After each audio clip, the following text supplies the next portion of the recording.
Hi, my name is Deborah Sampson, and I was the Mulan of the American Revolution.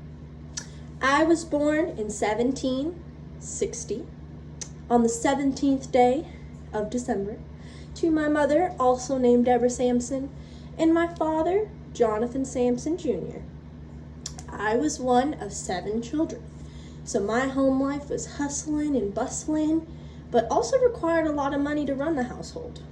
Now, my family, we struggled a lot financially, so in response, my father would go on these sea voyages.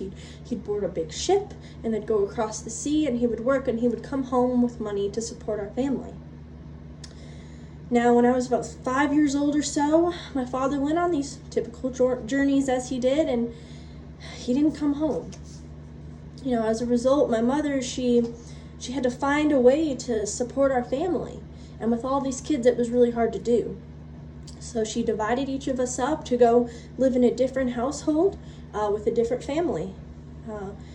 I went and lived with a few different family members, a few different people, but the one I remember the most, when I was 10 years old, I went to live with Deacon Benjamin Thomas, a local farmer, and I became an indentured servant on his farm. I worked on his farm, did my duties as I should until I was about 18 years old. When I turned 18, I was free to go about and do what I wanted with my life, so I decided to become a teacher. Now, I was self-educated, so I was able to teach these kids, the curriculum they needed to know. So I taught for a few years, but right about this time, in 1781, the American Revolutionary War was raging on, and I wanted to be a part of that. I wanted to make a difference, and so I decided that I was going to join the Army. Now, this is awesome, but there was one really big problem. You see, I'm a woman, and at this period in time, only men were allowed to fight in the wars. So, I just had to become a man. Now, this was a little harder than you'd think, but let me show you how I did it. So, the first thing that I did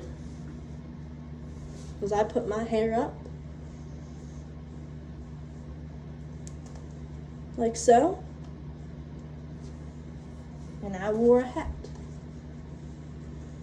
Next, got rid of my pretty scarves, and I put on a military regalia coat and slacks, and looky there. Now, man. Next, I had to change my name. I decided that I now wanted to go by Mr. Robert Shirtliff. And then I started to talk in a deep voice like this, and I felt like I was a quality man. I went up and went to join the Army, and you know what? My disguise passed. I joined the 4th Regiment, Massachusetts Army, in 1782. Now, as the American Revolution raged on, I had the opportunity to fight in numerous battles and raids and skirmishes. The most memorable one for me happened in June 1782. 2 sergeants and I led 30 men on an expedition that resulted in the capture of 15 enemy soldiers. Although I was a great fighter as I was, I still got hurt sometimes. I was cut and gashed by swords many times. Once, I even got shot in the leg. Now, I couldn't go to the hospital and see a doctor because they would figure out that I wasn't a man. So, I just removed the pistol ball myself. For over 2 years, I was able to pretend to be a man, and my true identity seemed safe. However, I was ultimately discovered when I became ill during an epidemic. You see, I was taken to the hospital and I lost consciousness, so I couldn't rely on my quick thinking skills to get me out of trouble. And the doctor eventually found out that I was a woman.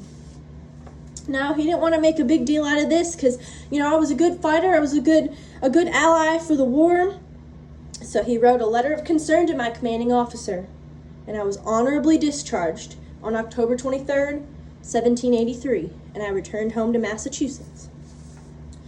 Now, on April 7th, 1785, I married a handsome man, Benjamin Gannett, and over several years we had 3 children. First, we had my little Earl, And, he needed a little sister. So next we had Pretty Polly.